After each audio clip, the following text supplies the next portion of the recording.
ஆண்டவராகிய இயேசு கிறிஸ்துவினை நாம் மையப்படுவதாக இந்த நாளில் உங்கள் யாவரையும் பார்ப்பதிலே மிகுந்த சந்தோஷம். 1 தீமோத்தேயு 6ஆம் அதிகாரத்தினுடைய 6ஆம் வசனம் ரொம்ப முக்கியமான வசனம். போதும் என்கிற மனதுடனே கூடிய தேவ பக்தியே மிகுந்த ஆதாயம். போதும் என்ற மனசு இருக்கணும். நமக்கு இருக்கா? இன்றைக்கி பேசுகிற எனக்கு இருக்கா? கேட்குற உங்களுக்கு இருக்கா? இல்லை பார்க்குறது எல்லாமே நான் வாங்கணும்னு ஆசைப்பட்றீங்களா?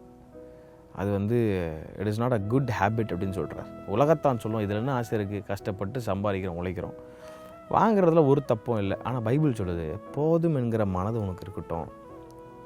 ஒரு நாள் ஒரு பாஸ்டர்கிட்ட பேசிகிட்டு இருக்கும்போது நல்லா ஏதோ ருசியாக சாப்பிட்டுட்டு இருந்தான். அப்போ பாஸ்டர் இன்னும் கொஞ்சம் நல்லா ரொம்ப நல்லா இருக்கே அப்படின்னு சொன்னார் அவர்.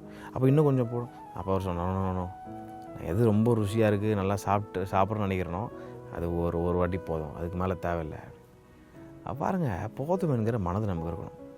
கர்த்தர் நம்மளை ஆசீர்வாதமாக வச்சுருக்கிறாரு. அந்த நேரத்துக்கு அது பார்த்த உடனே வாங்கணுன்றது நல்ல புத்தி கிடையாது. அதுக்காக கஷ்டப்பட்டு இஎம்ஐ எடுத்து வாங்குகிற ஆட்கள்லாம், லோன் எடுத்து வாங்குகிற ஆட்கள்லாம் அது ஆண்டவர் அப்படி சொல்லவே இல்லை. அப்போ வேணுமா, தேவ சமூகத்தில் உட்காந்து ஜெபம் பண்ணுங்க. ஆண்டவர் இது தேவை, அவருக்கு சித்தமானால் அதை அவருக்கு ஏற்ற நேரத்தில் தருவார். அதை விட்டுட்டு அப்படியே பார்க்குறதெல்லாம் அப்படி நல்லா இருக்குது, அது நல்லா இருக்குது. அப்போ எல்லாமே நல்லா தான் இருக்கும்.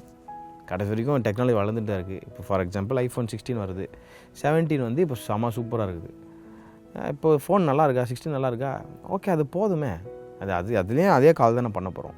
வாங்குறது தப்பே கிடையாதுங்க. அது வாங்குறதுக்கு எனக்கு எதிரியே கிடையாது, தப்பே கிடையாது. ஆனால் எதை வாங்குறதுக்கு முன்னாடியும், சப்பா இது எனக்கு தேவையா, இந்த பணத்தை நான் யூஸ் பண்ணலாமா அப்படின்னு தேவை சமூகத்தில் கேட்டு அர்ப்பணித்து வாங்கி பாருங்கள். அதை commit your ways to the lord. அப்போது ஆண்டவர் உங்களை நேர்த்தியாக நடத்துவார். அப்போ எல்லாத்தையும் வாங்கிட்டு இருந்தீங்கன்னா ஒரு நாள் தரித்திரம் தான் உட்காந்துருக்கு. அது ரொம்ப கவனமாக நம்ம செயல்படணும்னு ஆண்டவர் விரும்புகிறார். போதும் என்கிற எண்ணம் இருக்கணும். ஒவ்வொரு நாளும் ஆண்டவர் நாங்கள் எங்கே போனாலும் வந்தாலும் போதும் என்கிற எண்ணம், அது ஃபுட்லேயும் சரி பொருள்லேயும் சரி போதும் என்ற ஒரு எண்ணம் இருக்கும். அப்போ ஆண்டவர் நம்மளை ஆஸ்வதிக்க ஒரு போதுமானவர் இருக்கிறார். கர்த்தர் தாமே யாரையும் ஆஸ்வதிப்பாராக. ஆமென்.